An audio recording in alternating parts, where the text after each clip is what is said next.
Who Says You Can't? You Do by Daniel Gideok. Welcome to Bookshare Audio, where every idea awakens the mind and every truth becomes a guide to transformation. In this reflection, we explore the profound ideas behind Who Says You Can't? You Do, a work that dares to challenge the boundaries of self-belief and reveal the infinite potential that lies within the human spirit. True transformation begins when we stop accepting life as something that happens to us and start recognizing it as something we shape through our thoughts, emotions, and decisions. Every individual carries within them a vast power waiting to be awakened, a force capable of turning despair into purpose, failure into wisdom, and uncertainty into direction. Yet most people live disconnected from this truth, trapped in the noise of doubt, comparison, and fear. The heart of this work lies in showing how to reclaim that inner power and use it consciously to design a life of meaning and fulfillment. At its essence, the philosophy is built on questioning, not the shallow questioning of facts, but the deep and uncomfortable questioning of the self. Every great change begins with the courage to ask, who am I? And why am I living the way I am? When we ask with honesty, we expose the illusions that govern our emotions, the false beliefs that tell us we are not enough, that success belongs to others, or that we are defined by our past. Through persistent questioning, the mind learns to separate truth from fear, to distinguish who we are from what the world has conditioned us to be. The moment we begin asking the right questions, we create the possibility of a new life. But awareness without action is a half-truth. The journey toward mastery requires that we act upon the answers we discover. To evolve means to embrace discomfort. Most people live in what appears to be comfort: predictable routines, safe choices, familiar habits. Yet beneath that comfort hides quiet despair. The so-called comfort zone is rarely comfortable. It is merely familiar. Growth demands risk, the willingness to step into uncertainty, and the discipline to persist even when the reward is invisible.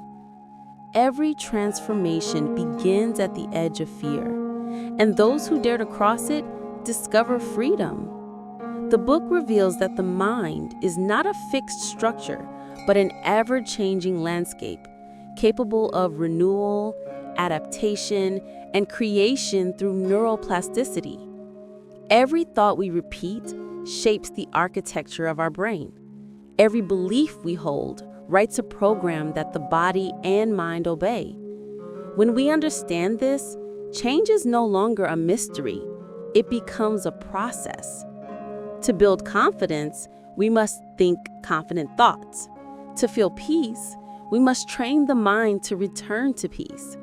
To live with purpose, we must repeatedly visualize and act in alignment with that purpose until it becomes our second nature. The brain learns through repetition and emotion. What we feel deeply and focus on intensely, we become.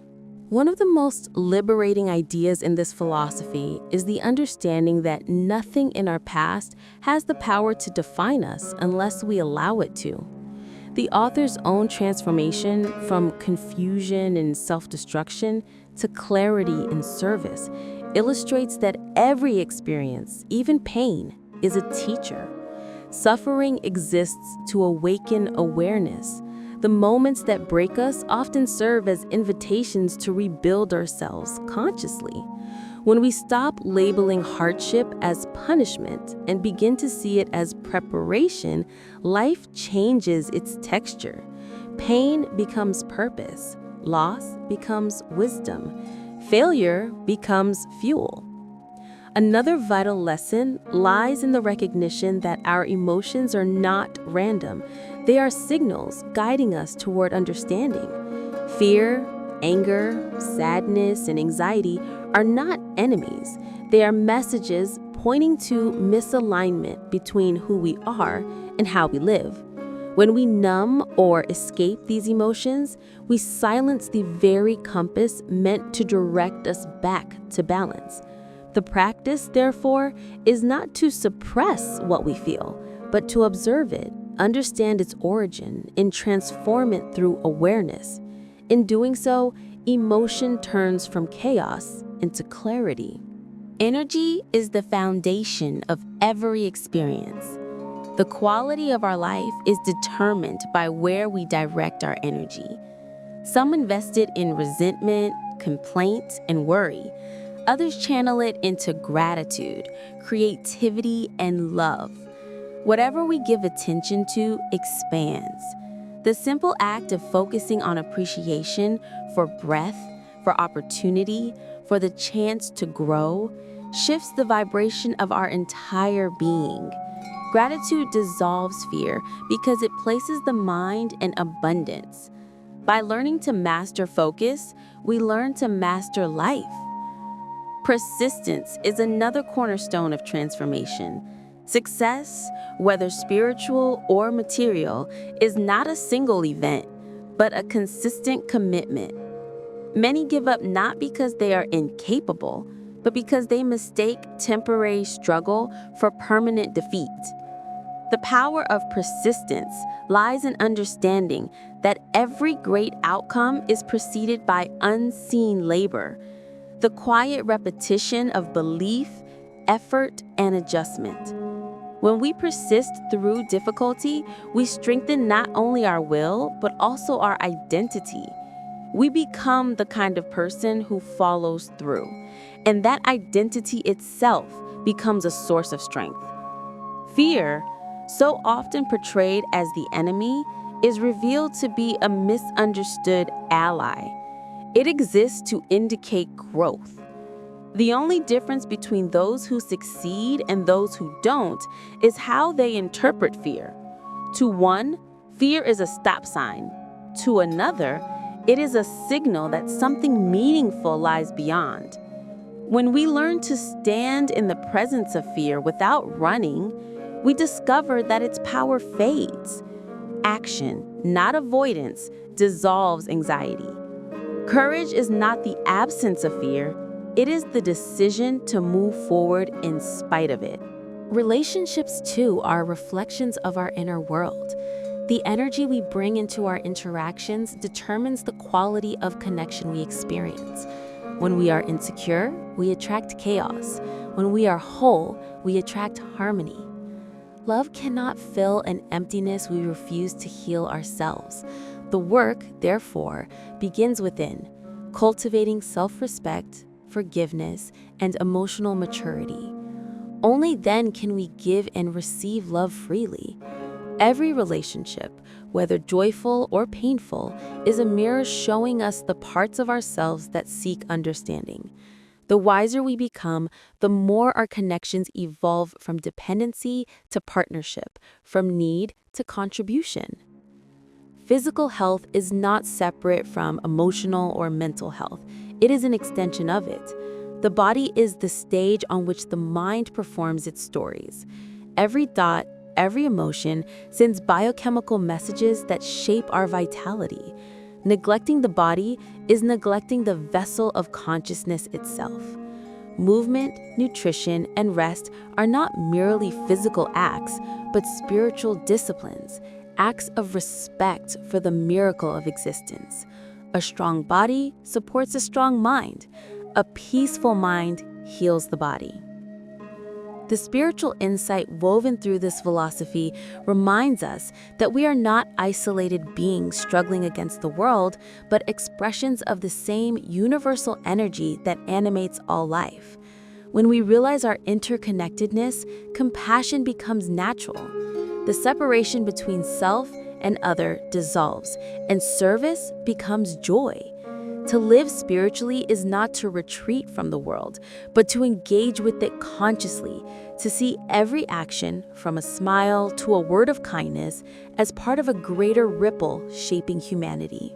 Fulfillment, the final destination of this inner journey, is not a reward at the end of achievement, but the foundation upon which achievement should rest. True success is not measured by wealth, status, or applause, but by the peace we carry when the noise fades.